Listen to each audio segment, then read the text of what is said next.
स्वागत है आप सभी का अपने यूट्यूब चैनल नीतीश जोन में। तो दोस्तों आज हम बात करने वाले हैं जितने भी यहाँ पे विद्यार्थी यूपी बोर्ड या बिहार बोर्ड या एमपी बोर्ड या राजस्थान बोर्ड या किसी भी हिंदी माध्यम बोर्ड से 2025 में क्लास 10th का एग्जाम देने वाले हैं, उनके लिए यह वीडियो काफ़ी महत्वपूर्ण होने वाली है, क्योंकि आज हम क्लास 10 के जीव विज्ञान के पहले चैप्टर जैव प्रक्रम के सारे सब्जेक्टिव प्रश्न लेकर आए हैं, जो कि आपके बोर्ड के एग्जाम में पूछे गए हैं प्रश्न। इसलिए आप सब वीडियो में अंत तक जरूर बने रहिएगा। तो आज हम स्टार्ट करते हैं। सबसे पहले स्टार्ट करते हैं जैव प्रक्रम का। आज पोषण चैप्टर को स्टार्ट करते हैं। इसी प्रकार से श्वसन, उत्सर्जन, परिवहन जो भी चैप्टर हैं सारे हम कंप्लीट करते आपके सिलेबस को अंत करेंगे। यह वीडियो काफ़ी डिमांड के बाद आ रही है वीडियो, इसलिए आप सब अच्छी तरह से जरूर देखिएगा। यहाँ पे हम बात करने वाले हैं, देख सकते हैं सारे सब्जेक्टिव प्रश्न को यहाँ पे सारा पीडीएफ हम बना के ले आए हैं, इसलिए आप सब अंत तक जरूर रहिएगा। चलिए हम स्टार्ट करते हैं वीडियो को और पहला प्रश्न को स्टार्ट करते हैं। पहला प्रश्न कहता है, यहाँ पे देख सकते हैं पोषण क्या है, यह कितने प्रकार के होते हैं। यह प्रश्न काफ़ी इम्पोर्टेंट प्रश्न है, इसलिए आप अच्छी तरह से नोट कर लीजिएगा इसको। इसका देखते हैं उत्तर। पोषण वह प्रक्रम जिसमें जीव पोषक तत्वों को ग्रहण कर उसका उपयोग करते हैं, उसे पोषण कहते हैं। पोषण के जो प्रकार होते हैं, दो प्रकार होते हैं। पोषण दो प्रकार के होते हैं। पहला जो होते हैं स्वपोषी पोषण, या इसे एक और नाम से जानते हैं स्वपोषण के नाम से। दूसरा जो होता है परपोषी पोषण, जिसको और नाम से जानते हैं परपोषण से, या इसको एक और नाम है विषमपोषी पोषण। तो आप इसको अच्छी तरह से याद रखिएगा और इसी तरह से आप एग्जाम में नोट कीजिएगा, आपके फुल में फुल मार्क्स मिलेंगे। अब चलते हैं दूसरे प्रश्न की ओर। तो यहाँ पे देख सकते हैं दूसरा प्रश्न जो दिया गया है, जीवन के लिए कौन कौन से प्रक्रम अनिवार्य हैं। यहाँ पे देख सकते हैं इसके उत्तर इस तरह से आप बोर्ड एग्जाम में लिखिएगा। जीवन के लिए निम्नलिखित प्रक्रम अनिवार्य हैं। पहला जो है श्वसन, दूसरा जो है पोषण, तीसरा जो है वृद्धि, चौथा है गति और पांचवा उत्सर्जन इत्यादि कर दीजिएगा। यानी ये सब जो प्रक्रम है वह जीवन के लिए आवश्यक हैं। अब चलते हैं अगले प्रश्न की ओर। अगला प्रश्न देख सकते हैं यहाँ पे दिया गया है, प्रकाश संश्लेषण क्या है, इसके लिए आवश्यक समीकरण लिखिए। यानी यह प्रश्न काफ़ी बार आपके बोर्ड के एग्जाम में पूछा गया है, तो इसको आप अच्छी तरह से नोट करके याद कीजिएगा। काफ़ी अच्छा प्रश्न है।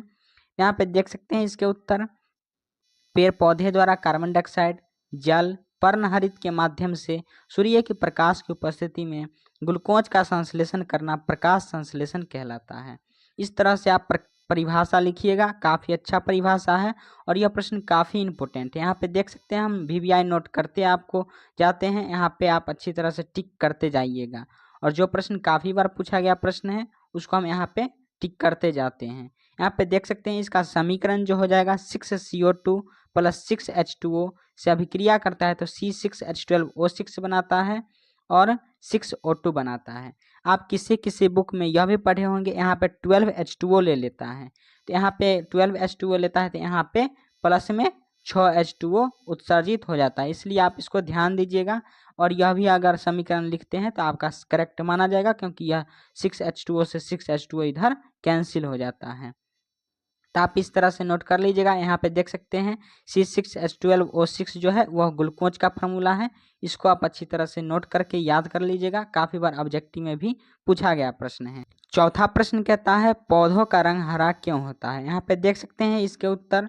पत्तियों में विद्वान वर्णक या रंजक अधिकांशतः नीले एवं लाल क्षेत्र में प्रकाश को अवशोषित कर लेते हैं, वे हरे रंग के प्रकाश को परावर्तित करते हैं, इसलिए पौधे का रंग हरा दिखाई देता है। यानी इस तरह से आप अच्छी तरह से आंसर नोट कीजिएगा। काफ़ी सटीक आंसर लिखा गया है। यदि आप सब चैनल को सब्सक्राइब नहीं किए हैं तो नीतीश जोन यूट्यूब चैनल को जरूर सब्सक्राइब कीजिएगा, क्योंकि इस पे आपको क्लास 10 के तैयारी अच्छी तरह से कराई जाती है और जिस तरह से आपको इसमें आंसर दिए जाते हैं उसी तरह से आप यदि परीक्षा में नोट करते हैं तो आपको फुल में फुल मार्क्स मिलेंगे, क्योंकि पिछले वर्ष भी काफ़ी सारे स्टूडेंट इस चैनल से पढ़ के पास किए हैं। अब चलते हैं अगले प्रश्न की ओर। अगला प्रश्न कहता है, पांचवा प्रश्न, मनुष्य जैसे बहुकोशिकीय जीवों में ऑक्सीजन की आवश्यकता को पूरा करने में विसरण पर्याप्त क्यों नहीं है। यानी यहाँ पे देख सकते हैं इसके उत्तर। मनुष्य जैसे बहुकोशिकीय जीवों का शरीर विशाल और जटिल होता है, उनके शरीर की सभी कोशिकाएं वातावरण के संपर्क में नहीं रहती है। विसरण वातावरण के संपर्क में रहने वाले कुछ कोशिकाओं में ही हो सकती है। यही कारण है कि विसरण द्वारा इस जीव में पर्याप्त मात्रा में ऑक्सीजन की आपूर्ति संभव नहीं है। इस तरह से आप अच्छी तरह से नोट कीजिएगा अपने कॉपी में, और बोर्ड एग्जाम में इसी तरह से आप आंसर लिखिएगा, आपको फुल में फुल मार्क्स मिलेंगे। अब चलते हैं छठे प्रश्न की ओर, जो कि काफ़ी बार पूछा गया बोर्ड के एग्जाम में प्रश्न है। प्रकाश संश्लेषण के लिए आवश्यक कच्ची सामग्री पौधे कहाँ कहाँ से प्राप्त करते हैं। यहाँ पे देख सकते हैं इसके उत्तर, काफ़ी इंपोर्टेंट प्रश्न है, इसको टिक कर लीजिएगा। प्रकाश संश्लेषण के लिए आवश्यक कच्ची सामग्री को पौधा अलग अलग स्रोतों से प्राप्त करता है, जैसे यहाँ पे देख सकते हैं पर्णहरित, पत्ती के हरित लवक से, कार्बन डाइऑक्साइड, वायुमंडल से, जल, मिट्टी से। यानी यहाँ पे जो पौधा जो है अलग अलग स्रोतों से अलग अलग चीज़ जो है प्राप्त करते हैं। यहाँ पे नीचे दिया गया है, आप अच्छी तरह से नोट कर लीजिएगा। यदि आप सब चैनल को सब्सक्राइब नहीं किए हैं तो अभी से जल्दी से चैनल को सब्सक्राइब कर लीजिएगा, क्योंकि इस पर चैनल पर आपको लगातार सारे चैप्टर के ऑब्जेक्टिव और सब्जेक्टिव प्रश्न मिलते रहेंगे। और यदि आप इसका PDF नोट्स लेना चाहते हैं तो आपको टेलीग्राम चैनल पे सर्च करना है नीतीश जोन BSCB, या सोझे नीतीश जोन भी सर्च कीजिएगा तो आपको हमारा चैनल का आइकन दिख जाएगा, आपको उसको ज्वाइन कर लेना है। अब चलते हैं अगले प्रश्न की ओर। अगला प्रश्न कहता है प्रकाश संश्लेषण के लिए आवश्यक कच्ची सामग्री कौन कौन सी है। देखते हैं इसके उत्तर। प्रकाश संश्लेषण के लिए आवश्यक कच्ची सामग्री निम्नलिखित है। पहला जो दिया गया है सामग्री, सूर्य के प्रकाश की उपस्थिति, यानी सूर्य के प्रकाश की उपस्थिति रहेगी तभी प्रकाश संश्लेषण होगा। कार्बन डाइऑक्साइड की उपस्थिति, तीसरा जो है क्लोरोफिल की उपस्थिति, और चौथा जो है जल की उपस्थिति, यानी ये सब उपस्थित रहेगा प्रकाश संश्लेषण तभी होगा। अब चलते हैं, काफ़ी इंपोर्टेंट प्रश्न है, स्वपोषी पोषण और विषमपोषी पोषण में अंतर स्पष्ट कीजिए। यह प्रश्न काफ़ी बार आपके बोर्ड के एग्जाम में पूछा गया प्रश्न है, चाहे आप बिहार बोर्ड से हैं, चाहे यूपी बोर्ड से हैं, चाहे मध्य प्रदेश बोर्ड से हैं, या आप राजस्थान बोर्ड से हैं, किसी भी हिंदी माध्यम बोर्ड से हैं। यह प्रश्न काफ़ी बार पूछा गया प्रश्न, इसलिए आप इसको VVVI लगा दीजिएगा। देखते हैं इसके उत्तर। यहाँ पे देख सकते हैं स्वपोषी पोषण विषमपोषी पोषण में अंतर निम्नलिखित है। एक और लिखिएगा स्वपोषी पोषण और एक और लिखिएगा विषमपोषी पोषण, और अंतर आप सेक्शन वाइज बना के दीजिएगा, बॉक्स बना के, तभी आपको फुल मार्क्स मिलेंगे और अच्छे मार्क्स मिलेंगे। तो यहाँ पे देख सकते हैं, पहले हम स्वपोषी पोषण को बतला देते हैं। स्वपोषी पोषण जो है केवल हरे पेड़ पौधे में होता है। दूसरा जो है, इसके लिए कार्बन डाइऑक्साइड, सूर्य के प्रकाश और जल आवश्यक है। और तीसरा जो है, इसमें भोजन के पाचन की आवश्यकता नहीं होती है।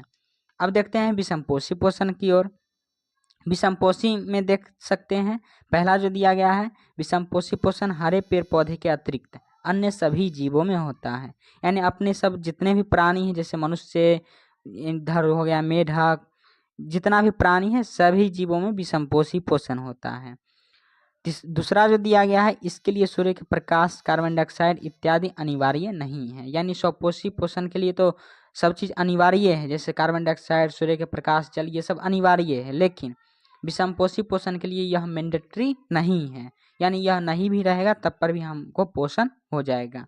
यहाँ पे देख सकते हैं तीसरा जो अंतर दिया गया है विषमपोषी पोषण में, इसमें भोजन के पाचन की आवश्यकता होती है। यानी यहाँ पे देख सकते हैं स्वपोषी पोषण में भोजन की पाचन की आवश्यकता नहीं होती थी, लेकिन विषमपोषी पोषण में बिना पाचित भोजन, यहाँ पे भोजन का पोषण नहीं हो पाएगा। यानी इसमें इस तरह से आप अंतर नोट करके एग्जाम में नोट कीजिएगा, इसमें अच्छी तरह से आपको मार्क्स मिलेंगे। और काफ़ी इंपोर्टेंट प्रश्न है, यह पूरे चैप्टर का सबसे ज़्यादा इंपोर्टेंट क्वेश्चन है, इसलिए आप इसको अच्छी तरह से वीडियो को पॉज करके नोट कर लीजिएगा। अब देख सकते हैं अगले प्रश्न पर चलते हैं। अगला प्रश्न जो दिया गया है काफ़ी इंपोर्टेंट प्रश्न है, पाचक एंजाइम का क्या कार्य है। यहाँ पे देख सकते हैं पाचक एंजाइम का क्या कार्य है, यानी हमारे शरीर में जो पाचक एंजाइम है उसके क्या क्या कार्य हैं। तो देखिए इसके हम उत्तर देखते हैं।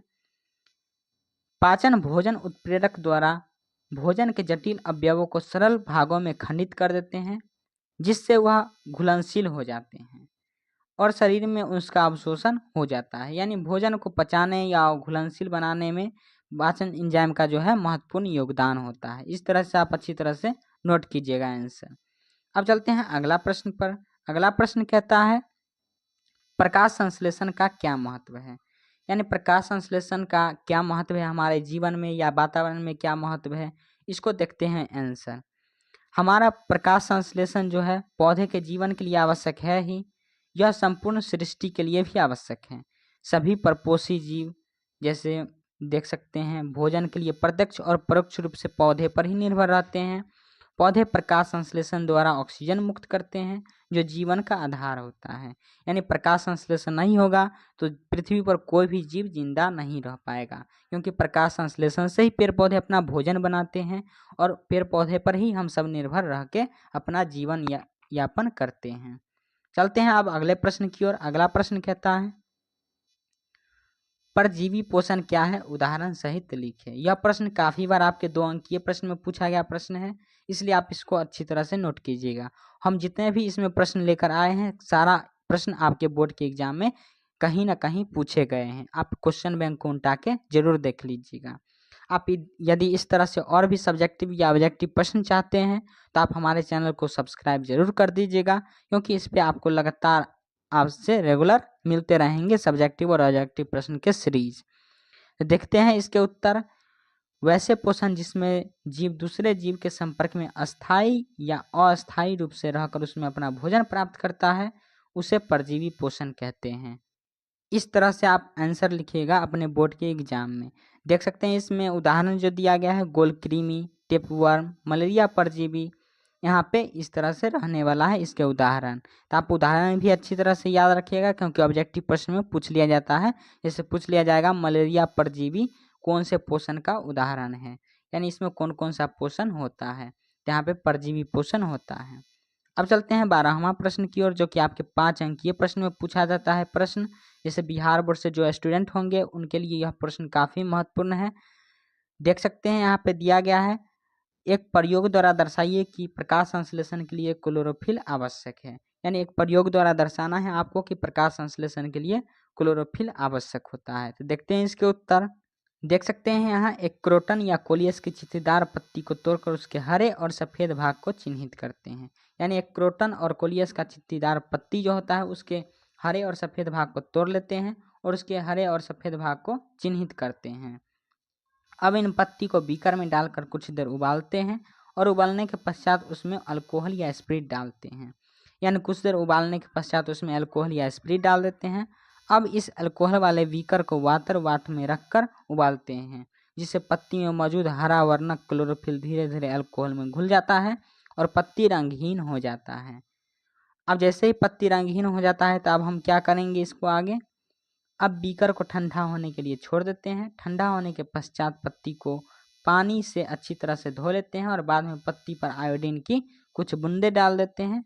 तो हम पाते हैं कि पत्ती के हरे चित्ती वाले भाग गाढ़ा नीले रंग का और सफ़ेद चित्ती वाले भाग पर आयोडीन का कोई प्रभाव नहीं पड़ता है। ऐसा इसलिए हुआ क्योंकि पत्ती के हरे चित्ती वाले भाग में क्लोरोफिल मौजूद था, इसलिए उसमें प्रकाश संश्लेषण की प्रक्रिया हुई जिससे उसमें मंद का निर्माण हुआ, जबकि पत्ती के सफ़ेद चित्ती वाले भाग में क्लोरोफिल की अनुपस्थिति के कारण मंड और स्टार्च का निर्माण नहीं हो पाता है।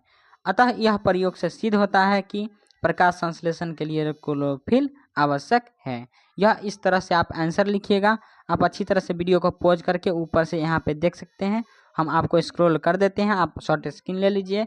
इस तरह से आप नोट कर लीजिएगा। अब चलते हैं अगले प्रश्न की ओर। अगला प्रश्न कहता है मनुष्य में कितने प्रकार के दांत होते हैं, सभी के कार्यों को लिखें। यह भी प्रश्न बिहार बोर्ड के एग्जाम में पूछा गया प्रश्न है। यहाँ पे देख सकते हैं मनुष्य के दांत 4 प्रकार के होते हैं, इसके कार्य निम्नलिखित है। यहाँ पे दांत जो होता है मनुष्य में 4 प्रकार के होते हैं और उसके जो कार्य है वह इस प्रकार दिया गया है, जो कि हम नीचे लिख दिए हैं।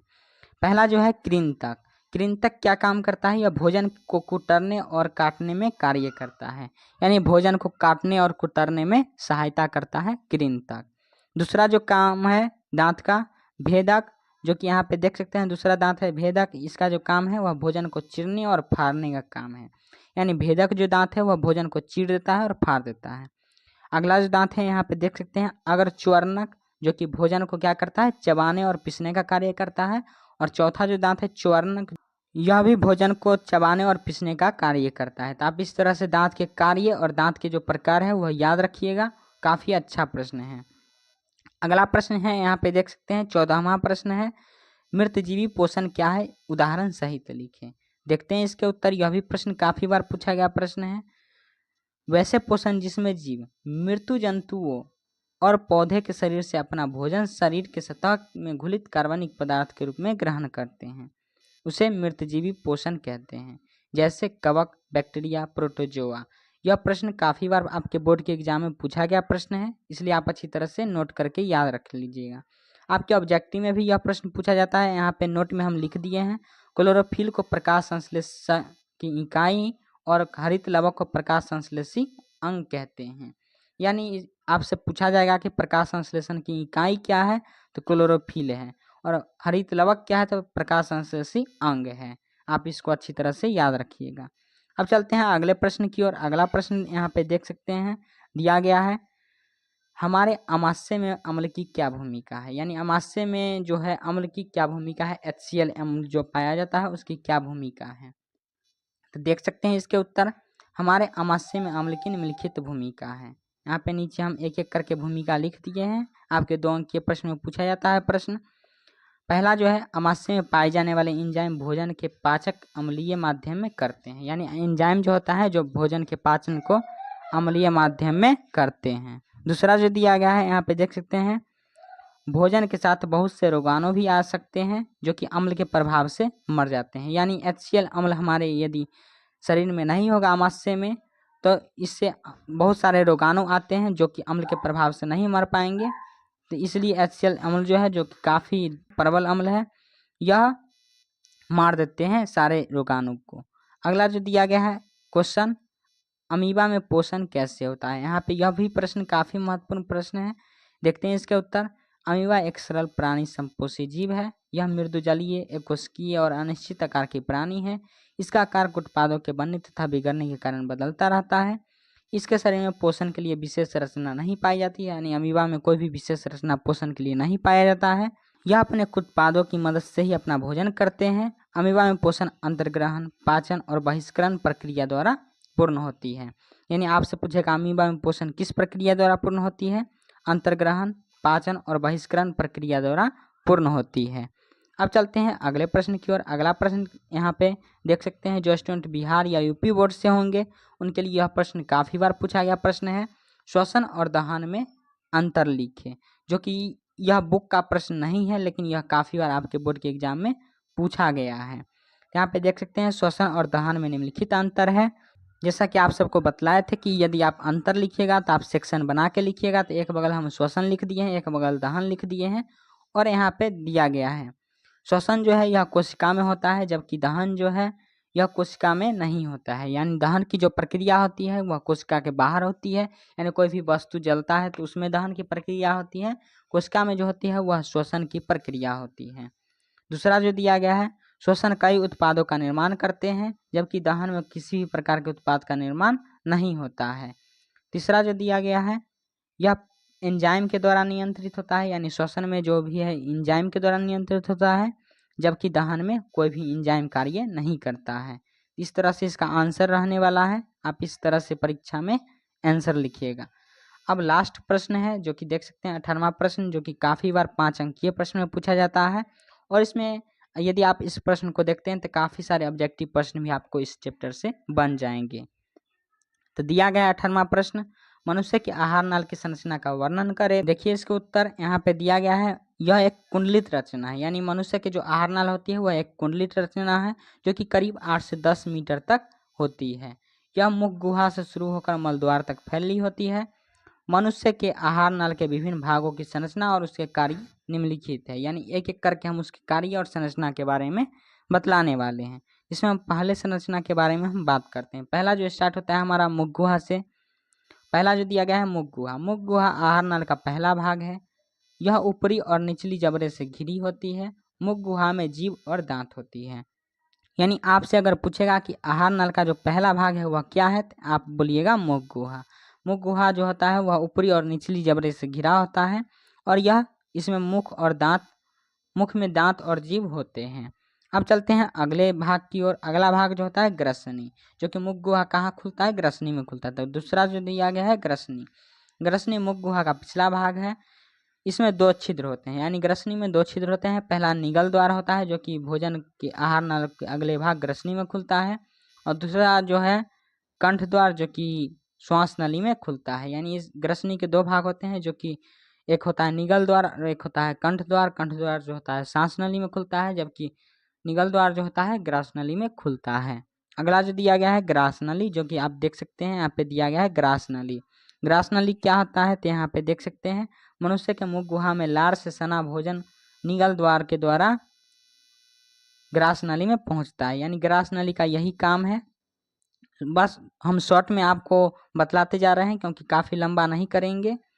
इसमें बहुत सारे बच्चों को याद करने में दिक्कत होती है, इसलिए हम इसको शॉर्ट करके आपको नोट करा रहे हैं। अगला जो भाग है अमाशय है। यह एक छोटी थैली जैसी रचना है, जो कि उदर गुहा के बाईं ओर से शुरू होकर अनुपृष्ठ भाग में फैली रहती है। अमाशय का अगला भाग कार्डियक, पिछला भाग प्लोरिक और इन दोनों के बीच का भाग फुंडिक कहलाता है। मनुष्य के अमाशय में प्रतिदिन 3 लीटर जठर रस का स्राव होता है। आप इस तरह से नोट कीजिएगा, सारा संरचना है वर्णन किया हुआ। आप इस तरह से सारा कॉपी में नोट करके तभी आप वीडियो को अंत कीजिएगा। अगला जो भाग है छोटी आंत। छोटी आंत यहाँ पे देख सकते हैं, छोटी आंत आहार नल का सबसे लंबा भाग है। मनुष्य में इसकी लंबाई 6 मीटर होती है और चौड़ाई 2.5 सेंटीमीटर होती है। 3 भाग होते हैं इसके, पहला गृहिणी, जेजुनम और इलियम। यानी आपसे पूछेगा कि छोटी आंत की लंबाई कितनी होती है, तो यहाँ पे 6 मीटर होती है, क्योंकि काफ़ी बार आपके ऑब्जेक्टिव प्रश्न में पूछा गया है। चौड़ाई ऐसे एग्जाम में नहीं पूछता है, इसलिए आप इसको नहीं भी याद कीजिएगा चलेगा, लेकिन लंबाई आपको नोट करके अच्छी तरह से रख लेना है। इसके 3 भाग होते हैं, जो कि पूछा गया प्रश्न है, जेजुनम, ग्रहणी और इलियम। 3 भाग होते हैं, इसको नोट कर लीजिएगा। अगला जो भाग है यकृत। यकृत जो होता है यह शरीर की सबसे बड़ी ग्रंथि होती है। इसका करीब भार जो होता है वह 1.5 kg होता है, जो उदर गुहा के दाहिनी ओर अवस्थित होता है। यानी यकृत अगर पूछेगा आपसे कि कहाँ स्थित होता है, तो उदर गुहा के दाहिनी ओर अवस्थित होता है। यकृत कोशिका के पित्त का स्राव करता है। इसका संचय पित्ताशय में होता है। यानी यकृत जो पित्त का स्राव करता है उसका संचय कहाँ होता है, पित्त का संचय तो पित्ताशय में होता है। अब देखते हैं अगला भाग, जो कि देख सकते हैं अग्नाशय है। अग्नाशय के बारे में देखते हैं। अग्नाशय जो है अमाशय के ठीक नीचे ग्रहणी को घेरे पीले रंग की एक ग्रंथि है। यानी अग्नाशय जो है अमाशय के नीचे स्थित होता है और ग्रहणी के द्वारा घेरा होता है, पीले रंग का होता है, जिससे हम अग्नाशय कहते हैं। अग्नाशय रस में ट्रिप्सिन, एमाइलेज, लाइपेज आदि एंजाइम जो है वह पाया जाता है। यानी यहाँ पे जितने भी सारे एंजाइम होते हैं वह अग्नाशय में ही पाए जाते हैं। अब देखते हैं लास्ट जो भाग है वह बड़ी आंत। बड़ी आंत जो है इसके बारे में हम देखते हैं। छोटी आंत और आहार नाल के अगले भाग बड़ी आंत में खुलती है। यानी छोटी आंत के जो अगला भाग होता है वह आहार नाल में जो खुलता है, जो जिसका नाम है बड़ी आंत। बड़ी आंत के 2 भाग होते हैं, पहला जो होता है क्लोन और दूसरा जो होता है मलाशय, जिसको हम रेक्टम भी कहते हैं। तो इस तरह से रहने वाला है इसका पूरा संरचना। इस तरह से आप नोट कर लीजिएगा, जो कि हम काफ़ी शॉर्ट में कराए हैं आपको नोट, क्योंकि काफ़ी सारे स्टूडेंट यहाँ पे कमेंट कर रहे थे कि इतना बड़ा संरचना हम कैसे याद रखेंगे, इसलिए हम शॉर्ट करके पूरा आंसर लाए हैं। इसलिए आप इसको अच्छी तरह से नोट कर लीजिएगा। और यदि आप सब इसका PDF नोट्स लेना चाहते हैं तो टेलीग्राम चैनल से जुड़ सकते हैं, जिसका मैं लिंक सीधे डिस्क्रिप्शन बॉक्स के नीचे दे दिया हूँ। आपको यहाँ पे फुल PDF बिल्कुल फ्री में मिल जाएगा। आप यदि क्लास 10th का पूरा सिलेबस चाहते हैं तैयारी करना, तो आज से हमारे चैनल पे आपको रेगुलर बेसिस पे चैप्टर वाइज यहाँ पे ऑब्जेक्टिव और सब्जेक्टिव प्रोवाइड कराए जाएंगे। इसका मैं प्ले लिस्ट भी बना दिया हूँ, आप वहाँ से देख सकते हैं। काफ़ी महत्वपूर्ण प्रश्न है, आपको इससे बाहर एक भी प्रश्न आपके बोर्ड के एग्जाम में नहीं देखने को मिलेंगे। इसलिए आप सब जरूर इस चैनल को सब्सक्राइब कर लीजिएगा। यहाँ पे BSc भी अभी चैनल से हटा दिए हैं, इसलिए आप नीतीश जोन चैनल नाम रख दिया गया है। टेलीग्राम चैनल जुड़ना चाहते हैं तो टेलीग्राम पे जाके सर्च कीजिएगा नीतीश जोन स्पेलिंग के साथ। यहाँ पे NITEESH है नीतीश जोन। तो आप इस तरह से सर्च कीजिएगा, या वीडियो के नीचे डिस्क्रिप्शन में इसका लिंक मैं दे दिया हूँ, आप वहाँ से क्लिक करके जुड़ सकते हैं। आप यहाँ पे फ्री में PDF नोट्स ले सकते हैं। यहाँ पे देख सकते हैं काफ़ी महत्वपूर्ण रहने वाला है यह सारा प्रश्न। तो मिलते हैं नए चैप्टर के साथ नए वीडियो में। धन्यवाद।